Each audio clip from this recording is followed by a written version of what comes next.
دا دنیا غمونه دي تل پکې دردونه دي راشک ژوند غواړي د قرآن په لار خوندونه دي دا دنیا غمونه دي د ژوند لار.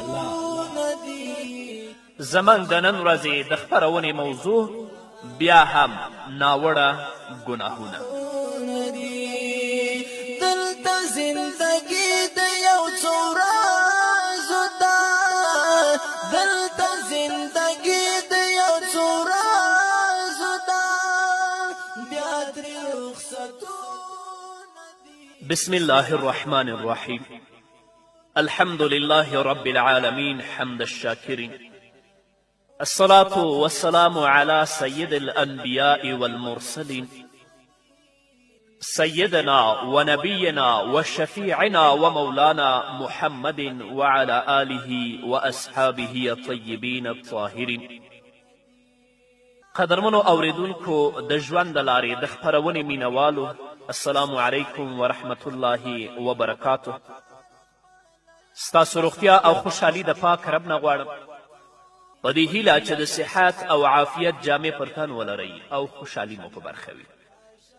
دا دی زه محمد یاسین فهیم د ژوند د لارې د خپرونې په وړاندې کولو کې ستاسو په خدمت کې یم. زموږ د نن ورځې د خپرونې موضوع بیا هم ناوړه ګناهونه. درنو اوریدونکو، د ناوړه ګناهونو له جملې څخه یوه ناوړه ګناه او خطرناکه ګناه بدشګوني او فال نیول دي. ځکه بدشګوني، فال نیول او په هغې اعتبار کول دا د کفارو عمل او دنده ده. الله رب العزت په صورت اعراف کې 131 آیت کې فرمایي فاذا جاءتهم الحسنة قالوا لنا هذه وإن تصبهم سیئة یطیروا بموسی ومن معه. الله فرمایي د هغو حالت دا و چې کله به ښه وخت ورباندې راغی نو ویل به یې چې موږ د همدې وړ یو، او کله به چې ناکاره وخت ورباندې راغی نو موسی علیه الصلاة والسلام او د هغه ملګري به د ځان لپاره په بد فال نیول. د دوی مطلب دا و که چیرې دوی نه وای نو موږ ته به دا ستونزې نه رسېدی. د دوی په اړه یې فال نیو او ګمان به یې کوه چې د دوی له امله موږ ته هم تکلیف رسیږي. دا اوس هم ځینې ناپوهه مسلمانان شته چې کله یوه ښځه د دوی کور ته راشي او واده شي، که په دوی باندې څه تکلیف، مصیبت، درد او غم راشي نو په دغې ښځې باندې بد فال نیسي او دا ورته وایي چې دا ټول ستا د وجې نه چې ته راغلې دا کارونه شي. نه خویندو ورونو، بد فال نیول د اسلام په مقدس دین کې نشته. همدارنګه دې ته ورته په عربو کې همدغه کاریانې فال نیول رواج او عادي خبره وه. دوی به چې کله سفر یا کوم بل کار کوه نو یو مرغه به یې نیولو او هغه به یې الوزاوه. که مرغه به له ښي پلوه الوت وکړه نو دا به یې غوره ګڼله او بیا به خپل سفر کوه، خو کله به چې مرغه له چپ طرف څخه الوت وکړه نو بیا به یې بده ګڼله او له خپل سفر او نورو کارونو څخه به یې ډډه کوله. رسول الله صلی الله علیه وسلم فرمایي الطیرة شرک. دا حدیث د امام احمد رحمه الله په مسند کې موجود دی. رسول الله فرمایي فال نیول شرک دی. خو زموږ غوږونو ته لا تر اوسه پورې د نبي کریم صلی الله علیه وسلم دا وینا نه ده رسېدلې. که رسېدلې ده پرې عمل نه کوو چې چیرته فاسد فالبین دی یا په کور کې یا د سړک په غاړه باندې موږ ډلې ډلې ور روان یو او دا پرښتنې ترې کوو چې ته زما فال وګوره چې زما راتلونکی څنګه دی او څنګه به کیږي.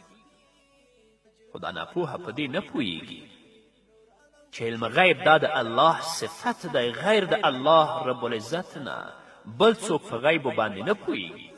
هغه فالبین که تا ته کومه خبره وکړي او ته یې رښتینې وګڼې، تصدیق پرې وکړې، ګویا چې ته په قرآن باندې کافر شوې، او که یې رښتینی ونه ګڼې صرف په ورتګ باندې ستا 40 شپې لمونځ د الله په دربار کې نه قبلیږي. ډیری ورونو او ډیری خویندو به دا کارونه کړي وي.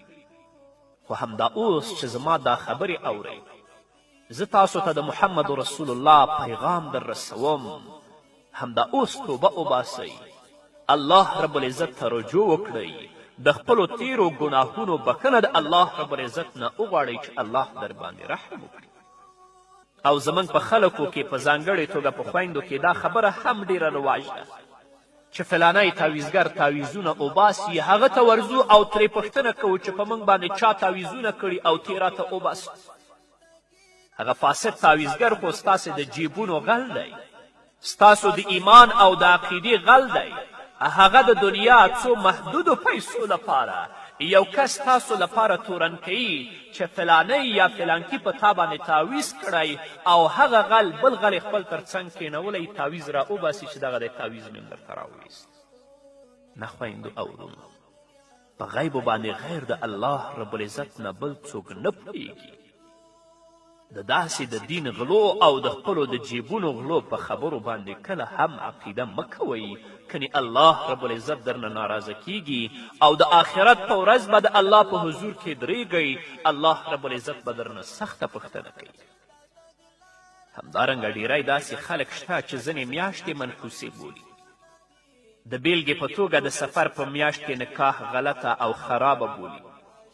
ځینې خلک بیا داسې دي چې ځینې ورځې منحوسې بولي، او ځینې خلک داسې شته چې ځینې عددونه منحوس ګڼي لکه چې اوس رواج، او د ځینې خلکو په اړه داسې ګمان کوي چې د دوی په لیدو سره یې ورځ خرابیږي. لکه یو کس ته وایي چې زه فلانکی کس وګورم نو ورځ مې خرابوي، د همدې له امله چې کله هغه کس وګوري چې په اړه یې غلط فال نیسي، خپل کاروبار ته نه ځي او بیرته کور ته ستنېږي. په لنډه توګه باید ووایم چې ټولې هغه معاملې او افعال چې انسان پکې فال نیسي دا حرام او په شرک کې داخلي. تبرانی په کبیر کې د حضرت عمران بن حسین رضی الله تعالی عنه په روایت سره د نبی کریم صلی الله علیه وسلم یو حدیث را نقل کړی. رسول الله صلی الله علیه وسلم فرمایی لیس منا من تطیر او تطیر له او تکهن او تکوهن له واظنه قال او سحر او سحر له.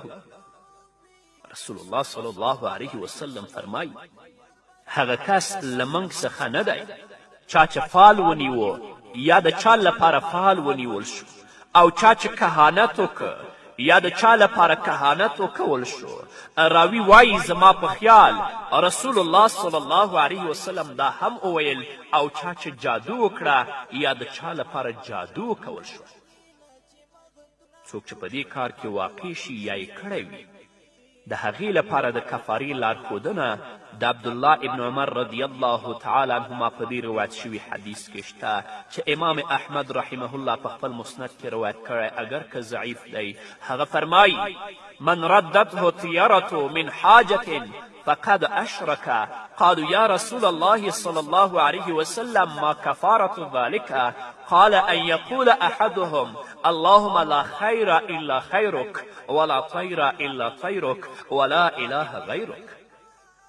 هر هغه کس چې بدشګوني فال نیولې له یو کار څخه منع کړي نو په تحقیق سره دغه کس شرک وکړه. خلکو ویلې ای د الله رسوله د دې کفاره څه شی دی؟ رسول الله صلی الله علیه وسلم ځواب ورکړه کفاره یې دا ده چې سړی دا کلمه ووایي ای الله هیڅ خیر نشته پرته له هغه خیر څخه کوم چې ستا لخوا وي، او هیڅ شګون نشته فال نشته پرته له هغه شګون څخه کوم چې ستا لخوا وي، او ستا پرته بل رب نشته.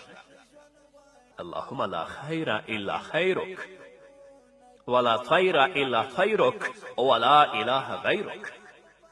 فال نیول د خلکو طبیعت پورې اړه لري. دغه عادت په چا کې زیات وي او په چا کې کم. د دې کار د مخنیوي لپاره تر ټولو غوره لار او غوره علاج په الله رب العزت باندې توکل کول دي.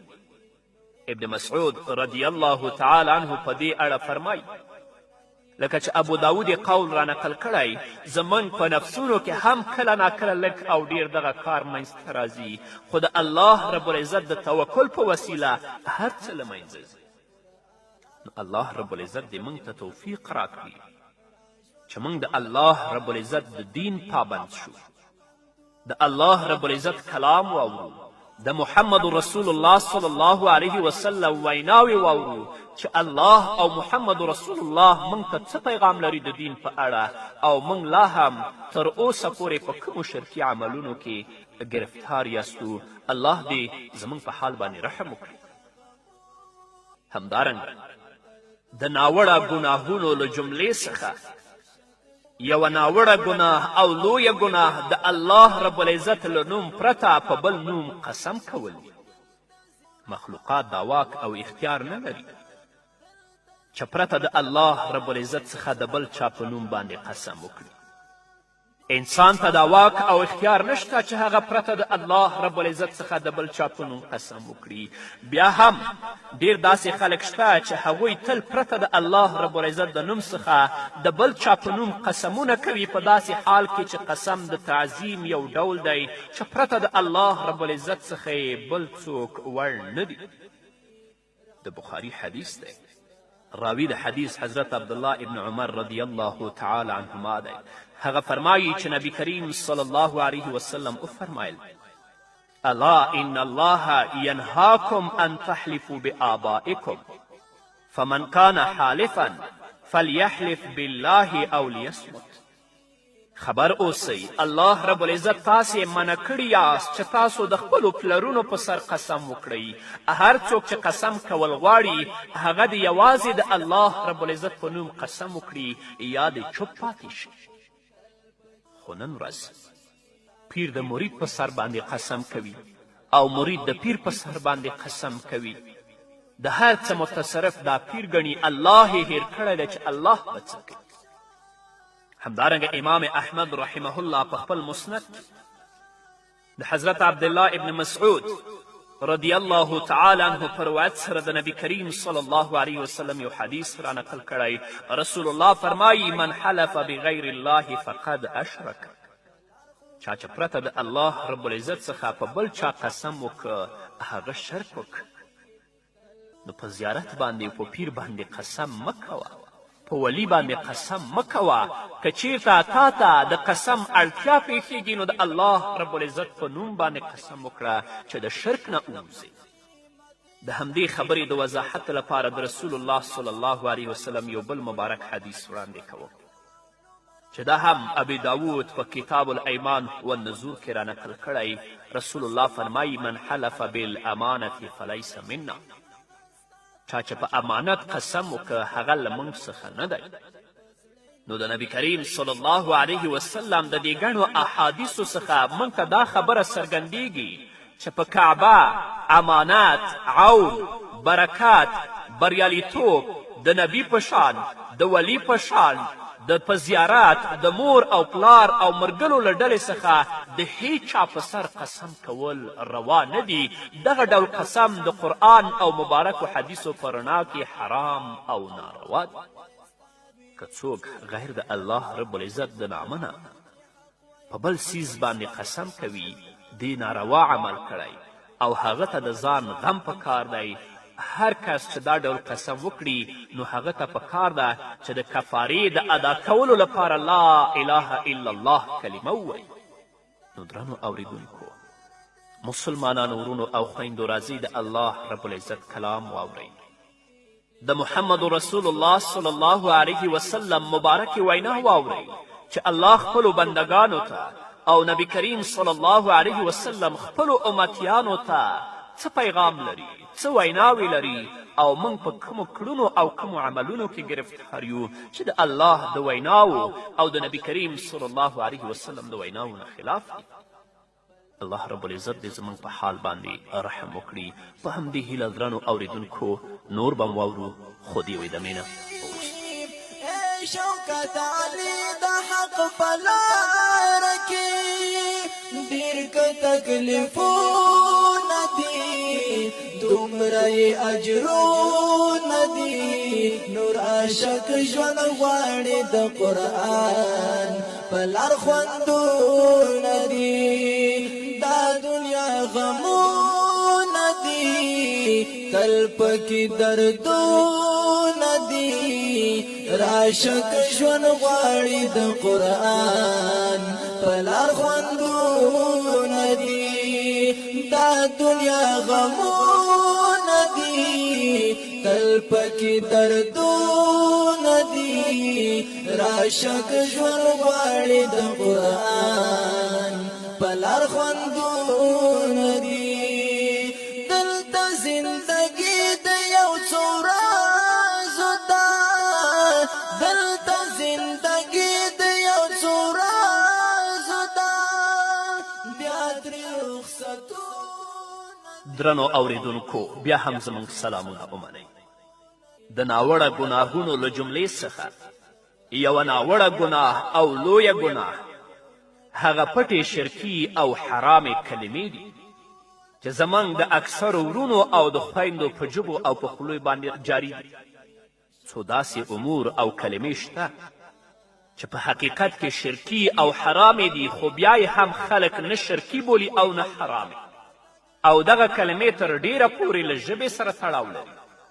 د بیلګې په توګه یو کس داسې ووایي چې زه ستا او د الله په وسیله پناه غواړم یا داسې وایي چې زه پر تا او الله توکل کوم یا داسې وایي چې دا کار ستا او د الله لخوا دی یا داسې وایي چې زه پرته له الله او پرته له تا نه بل څوک نه لرم یا داسې وایي چې زما لپاره په آسمان کې الله دی او په ځمکه کې ته یې یا داسې وایي که چیرې الله او فلانکی نه وای نو داسې او داسې به شوی وی.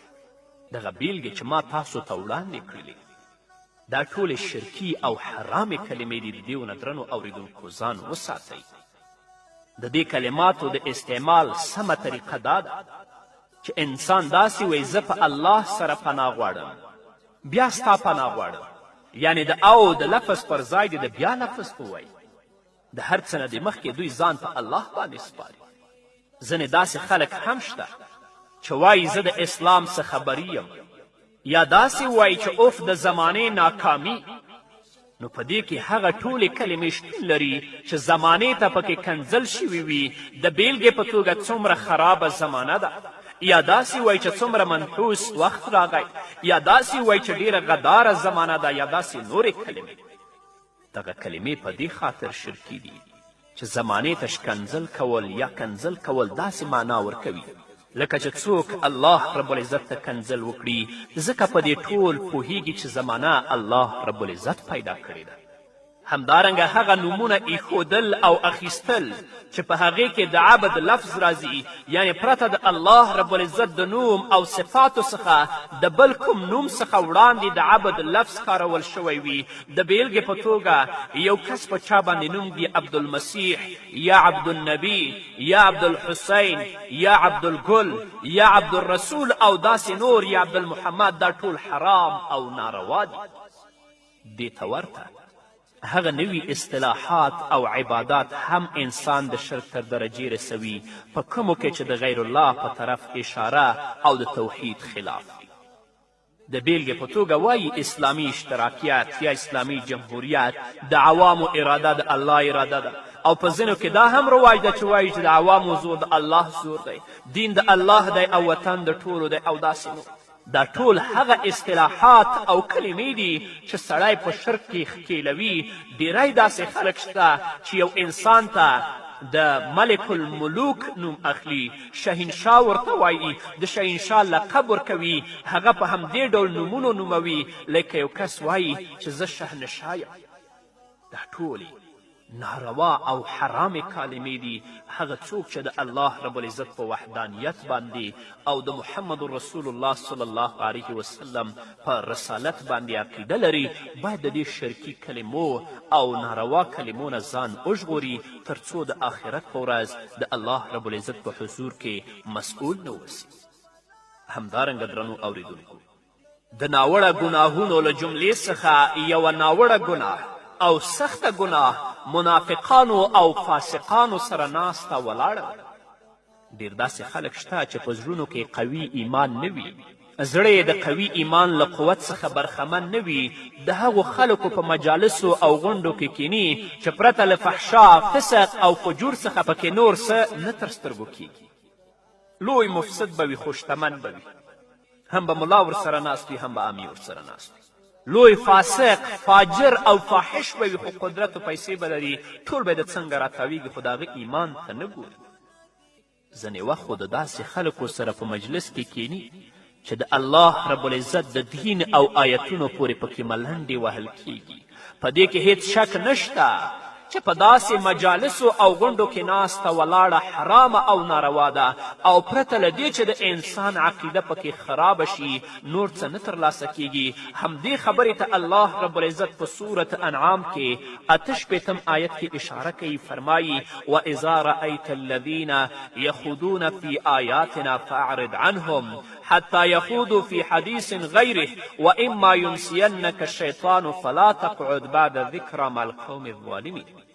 ای محمده کله چې ته وګورې چې خلک زموږ په آیتونو کې نکتې لټوي نو د هغو له څنګ نه پاڅېږه تر دې پورې چې هغوی دا بحثونه پرېږدي په نورو خبرو پیل وکړي او کله کله شیطان تا په هیره کې واچوي نو څه وخت چې دا خطا احساس کړې له هغې وروسته بیا د دې ظالمانو څنګ ته مه کښېنه.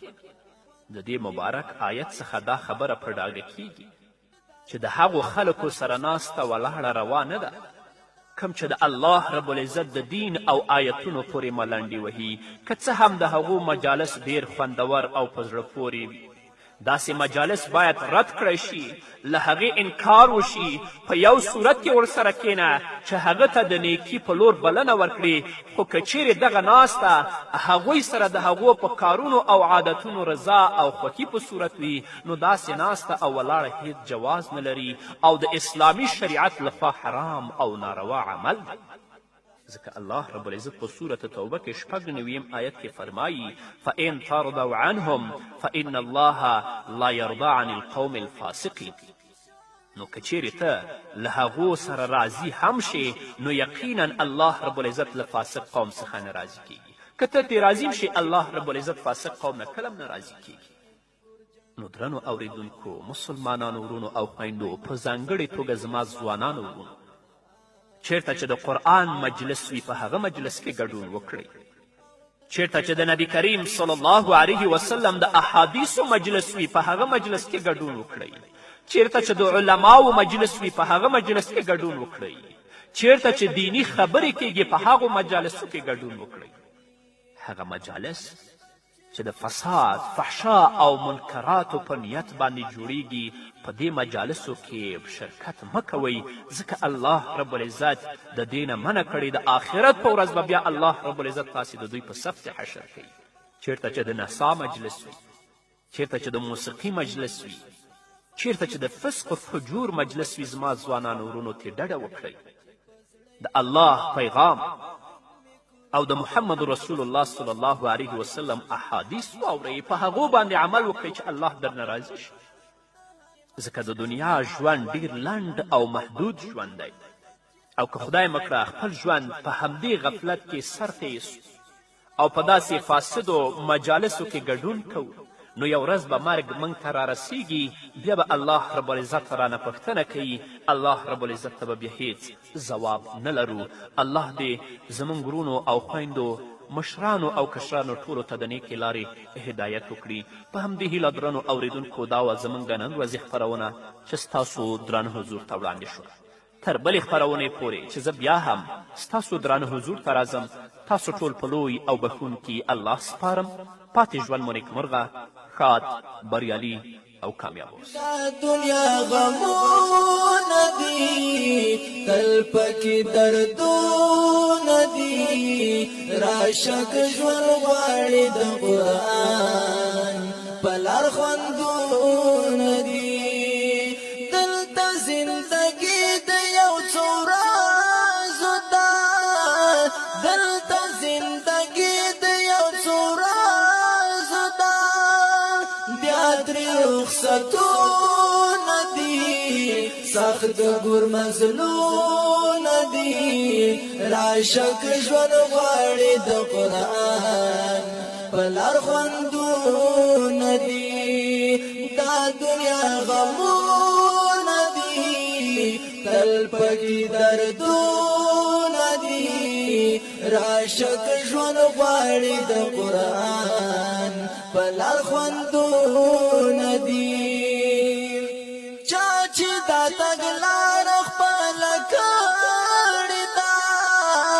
چا چې د تګلار خپله کړې ده ملې راحتونه دي ښکلي جنتونه دي راشه که ژوند غواړې د قرآن په لار خوندونه دي دا دنیا غمونه دي تل پکې دردونه دي راشه که ژوند غواړې د قرآن په لار خوندونه